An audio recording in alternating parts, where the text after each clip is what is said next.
Hi there, and welcome to She Spice. Katt Williams is viewed by a larger number of people as one of the most clever comics of his age. He's known for his unfiltered humor, energy, and blockbuster stand-up specials. In spite of his positioning among Hollywood's greats, Williams hasn't gotten a similar standard push that his counterparts have. He doesn't star in blockbuster films like Kevin Hart, and you'll seldom find Williams supporting a business.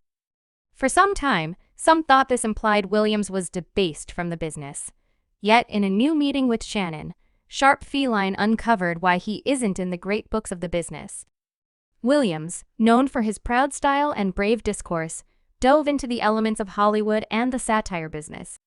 His assertions focused on Kevin Hart's fast ascent to fame and scrutinized the genuineness of the comedic scene. Katt Williams started by featuring the astounding direction of Kevin Hart's profession in Hollywood, by first scrutinizing the uncommon speed with which Hart made progress in 15 years in Hollywood. Nobody in Hollywood has a memory of going to a sold-out Kevin Hart show where there was a line for him truly getting a deeply heartfelt applause at any satire club. Williams continued and recommended that Hart's fast rising was surprising and suggested the conversation starter of whether Hart had genuinely put in his time in the cutthroat universe of stand-up parody. The jokester underscored the meaning of the excursion and addressed whether Hart's apparently moment achievement was characteristic of an alternate story he previously had his arrangements when he arrived. Have we known about a comic that came to LA and in his most memorable year in law, he had his own sitcom on network TV and had his own film called So PL that he was driving? No. In the meeting, Katt Williams acquainted the term plant with depict somebody who apparently shows up out of the blue and accomplishes accomplishment without the customary battles that entertainers frequently face and afterward guarantees they are independent. Williams additionally went further to uncover the things that Kevin Hart and different humorists have done all together to be acknowledged as top-notch big names. He uncovered that he had a strained ENC with Martin Lawrence, who attempted to make him wear a dress for a film job. Williams said that he was offered a section in Lawrence's film Large Mother's Home as well, but he turned it down. When he figured out that he needed to take on the appearance of a lady, he guaranteed that Lawrence was not content with his choice and attempted to pressure him into doing it. He expressed, "Come on, man, it's simply parody. It isn't so much that serious dislike. You're actually a lady." I said, "No, man, I'm not doing it. I have standards and I have poise. I would rather not disregard myself, or, on the other hand, my kin," he said. "Well, you're passing up a major open door. You could be a star." I said, "I'm now a star. I don't have to wear a dress to be entertaining." Williams said that he regards Lawrence as a comic and an entertainer. However, he disagrees with his decision to wear dresses for giggles. He said that he accepts that Hollywood has a plan to undermine individuals of color and make them look frail and silly. "I'm not saying that each person of color who wears a dress is selling out, yet I'm expressing that there is an example and a reason behind it. They need to make us seem to be jokesters and clowns. They need to remove our manliness and our influence. They need to cause us to lose our character and our dignity." Williams said that he won't hesitate to express his genuine thoughts and go to bat for what he trusts in, regardless of whether it implies losing a few fans or some cash. He said that he is pleased with what his identity is and what he does and won't ever think twice about respectability for popularity or fortune. "Fortune hasn't arrived to satisfy everyone. I'm here to come clean and make individuals snicker. I'm here to act naturally and be unique. I'm here to be Katt Williams, not another person's mannequin." Well, it seems Feline's words were not restricted to the African-American population as they were, since entertainer Brendan Fraser has encountered the obscure side of Hollywood subsequent to declining to adjust to Tip Top's requests for setting. Brendan Fraser appeared to be wherever at the turn of the 1,000 years. He was featuring ridiculous children, experience comedies driving a standard establishment, and seizing jobs in fundamentally ideal movies when you set up everything. Fraser has one of the most noteworthy groups of work in Hollywood, from his widely praised jobs in School Ties and Divine Beings and Beasts running the entire way through uber hits. For example, The Mummy and Excursion to the Focal Point of the Earth essentially put "We love Brendan Fraser." However, his star power has dulled throughout the long term, driving a large number to ask for what reason is Hollywood treating Fraser with utter disdain. You see, Fraser's bankability as a major name was raised due upped about right off the bat in his ascent to popularity, while the entertainer partook in a few business victories. For example, George of the Wilderness 1997 and The Mummy 1999, he additionally experienced a few serious stinkers.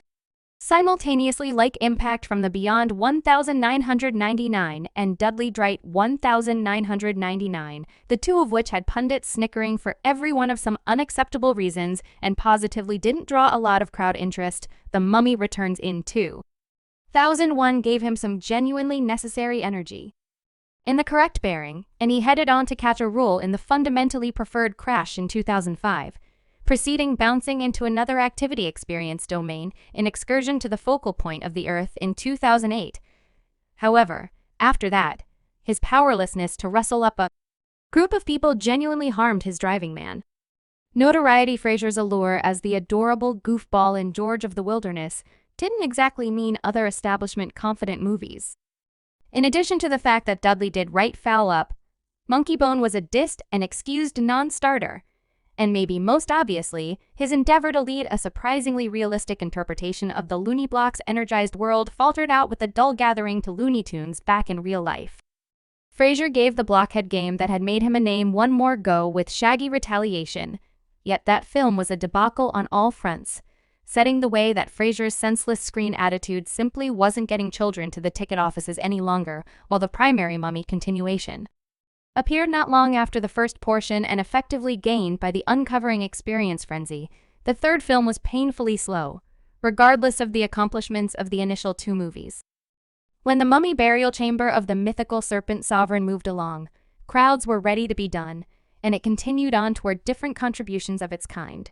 For example, Nicholas Enclosure's irreplaceable asset motion pictures. The Mummy 3 didn't precisely bond, yet its homegrown receipts were not exactly both of its ancestors, leading to the establishment being passed on to rot until Fraser was traded by Tom Cruise for the disheartening 2017 reboot, once the Mummy establishment was obviously dead. Fraser had a genuine opportunity to follow his excursion to the focal point of the Earth accomplishment into another establishment land, yet he held out on marking on for Excursion 2, the puzzling island out of steadfastness to the main portion's chief Eric Brevig, who was tied up completing one more undertaking at the studio's wanted season of creation. As opposed to looking out for either party, the studio supplanted the chief and got Dwayne "The Stone" Johnson to have Fraser's spot, and the film did fine and dandy without them, with a few continuations expected to follow. Celebs turning out to be essential for the image machine can be a ubiquity aid. Yet for Fraser, his web shame was more off-kilter and disruptive than charming. At the 2010 Brilliant Globes, he was caught in a snapshot of richness that was so bizarrely energetic that it generated a progression of video riffs that made fun of his finger-gunning fun and demonstrated that the comedic entertainer was more amusing in improvised minutes like this than in the greater part of his films. In a GQ story distributed in February 2018, a 49-year-old Fraser opened up interestingly about supposed badgering that redirected his own and proficient life and further separated him from the Hollywood scene. The entertainer claims he was embarrassed subsequent to being grabbed at a lunch meeting in 2003 by Philip Burke, the previous leader of the Hollywood Unfamiliar Press affiliation. The lamentable experience left Fraser feeling alienated. "I felt like somebody had tossed undetectable agony on me," he said, adding that it caused me to feel antisocial. At any rate, something had been detracted from me. However, he didn't tell the world about the allegation. Fraser advised the HPA, which he accepts may have contributed to his profession slump. "I couldn't say whether this curry disgraced the gathering with the HFPA," he said. However, the quiet was stunning. Burke told GQ that Fraser's form of the occurrence was an all-out creation. He purportedly sent the entertainer a statement of regret letter yet conceded no bad behavior, adding that Fraser's vocation declined through no shortcoming of our own. "Fraser, the telephone quits ringing in your profession, and you begin wondering why. There's many reasons, however. Was this one of them?" I think it was. He said that not long after the staggering confirmations he made in the previously mentioned GQ interview, Fraser advised in news that he was prepared to continue on to find out if the noteworthy meeting was soothing. Fraser said, "No, I just talked about reality. A great deal can occur, and it's vital to unburden yourself with the things you simply don't require any longer," the accident star said while addressing EFS's yearly All-Star party. "Can proceed now," and I feel great that I was roused by others with mental fortitude, and I was ready to say what I expected to say. And it's another time it appears Fraser had proactively required the investment to completely handle the misery of his circumstance prior to opening up to the world. His comments likewise demonstrate that, in line with his allegation that he was the subject of renouncing, he additionally deliberately shrank away from the spotlight accordingly. Subscribe She Spice for more videos.